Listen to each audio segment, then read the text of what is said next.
भगवान विष्णु ने क्यों किए थे ये 8 भयंकर छल। भगवान विष्णु ने क्यों किए थे ये 8 भयंकर छल।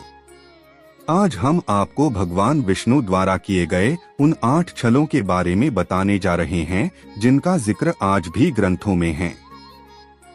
धर्म ग्रंथों और शास्त्रों में इस बात का उल्लेख मिलता है कि भगवान विष्णु ने अनेकों बार सृष्टि की रक्षा के लिए भिन्न भिन्न अवतार लिए हैं। भगवान विष्णु को न सिर्फ उनकी लीलाओं के लिए बल्कि उनके छलों के लिए भी जाना जाता है। भगवान विष्णु द्वारा किए गए ऐसे 8 छल हैं जो आज भी धर्म ग्रंथों में अंकित हैं और इन छलों को करने के पीछे की कथा बेहद रहस्यमयी और रोचक है। आइए जानते हैं उन छलों की कहानी के बारे में। भगवान विष्णु ने क्यों किए थे ये 8 भयंकर छल। आज हम आपको भगवान विष्णु द्वारा किए गए उन 8 छलों के बारे में बताने जा रहे हैं जिनका जिक्र आज भी ग्रंथों में है। धर्म ग्रंथों और शास्त्रों में इस बात का उल्लेख मिलता है कि भगवान विष्णु ने अनेकों बार सृष्टि की रक्षा के लिए भिन्न भिन्न अवतार लिए हैं। भगवान विष्णु को न सिर्फ उनकी लीलाओं के लिए बल्कि उनके छलों के लिए भी जाना जाता है।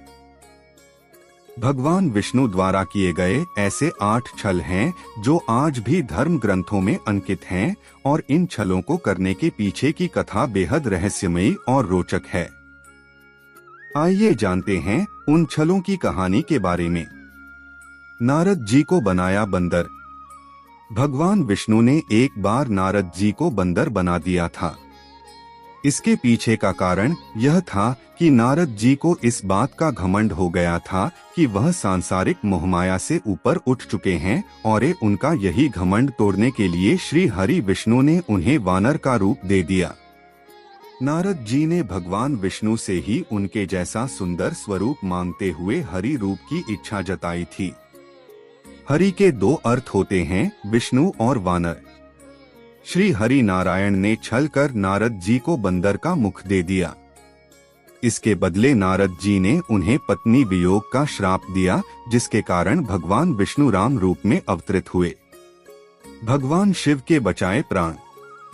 एक बार भस्मासुर नाम के एक राक्षस ने भगवान शिव की तपस्या कर उन्हें प्रसन्न कर लिया और वरदान में यह मांगा कि वह जिसके भी सिर पर हाथ रखे वह भस्म हो जाए। भगवान शिव ने भस्मासुर को वरदान दे दिया। भस्मासुर ने भगवान शिव के शीश पर हाथ रख उन्हें ही भस्म करने की कोशिश की, लेकिन शिव जी वहां से विलुप्त हो गए और भगवान विष्णु के पास सहायता के लिए पहुंचे। तब भगवान विष्णु ने सुंदर कन्या का रूप धर भस्मासुर को नृत्य के लिए प्रेरित किया और नृत्य मुद्रा के नाम पर उसके हाथ उसके ही शीश पर रखवा दिया, जिससे वह खुद ही भस्म हो गया। असुरों से की अमृत की रक्षा। समुद्र मंथन के दौरान जब अमृत कलश बाहर आया तब असुरों ने देवताओं से कलश छीन लिया था। तब भगवान विष्णु ने मोहिनी रूप धर असुरों से अमृत कलश की रक्षा की और देवताओं को अमृत पान कराया था। शुक्राचार्य को सबक सिखाया। जब वामन अवतार में भगवान विष्णु राजा बलि से 3 पग भूमि मांगने गए थे तब शुक्राचार्य ने भगवान विष्णु को पहचान लिया था और उनकी मंशा भी भांप ली थी, जिसके बाद उन्होंने राजा बलि को दान देने से रोकने के लिए चाल चली और कमंडल में जा बैठे। राजा बलि जब जल अर्पित कर दान देने लगे तो कमंडल से जल बाहर नहीं आ पाया। भगवान विष्णु समझ गए कि कमंडल में शुक्राचार्य बैठे हुए हैं और वह जल को बाहर नहीं आने दे रहे हैं। तब श्री हरि विष्णु ने एक तिनके से उनकी एक आंख फोड़ दी थी, जिसके बाद वह कमंडल से बाहर आ गए थे। राजा बलि से छीना राजपाट। राजा बलि एक असुर थे, लेकिन उनकी यह विशेषता थी कि वह दानी, सत्यवादी और धर्मपरायण थे। असुर होने के बाद भी वह विष्णु भक्त थे।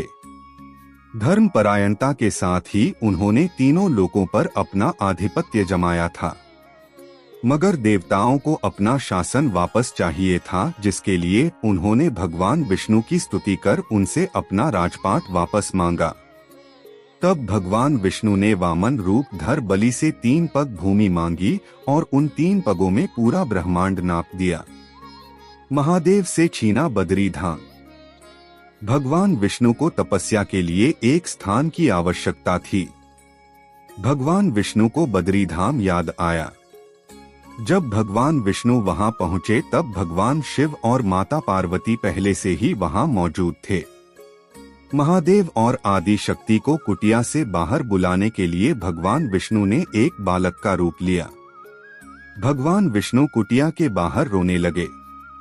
बच्चे की रोने की आवाज सुन माता पार्वती बाहर आईं और उस बच्चे को अंदर सुलाकर महादेव के साथ नदी के किनारे चली गईं।